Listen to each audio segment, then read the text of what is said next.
This is my fix for the Focus Mark II push to start issue, where you have to push the key in when you're trying to start, and mine was getting worse and worse.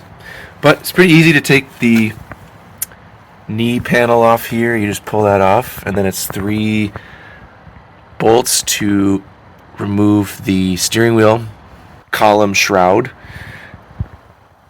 And then in here is all your ignition wires.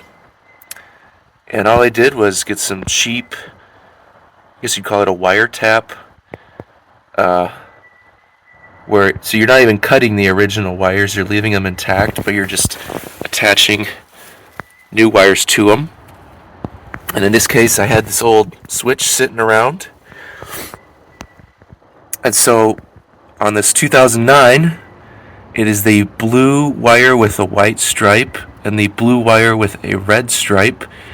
Those are the 2 wires that make contact when you turn the key to start. And so that was it.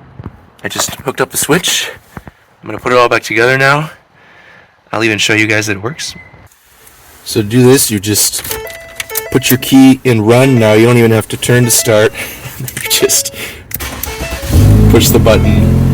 So kind of silly, but cheap.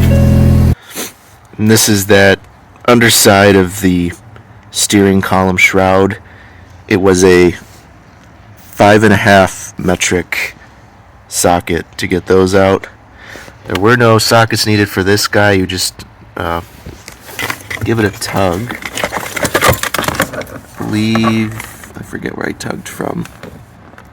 But yeah, it should just pull out. It has clips on the back, so the clips should all pull out. Pretty easy fix.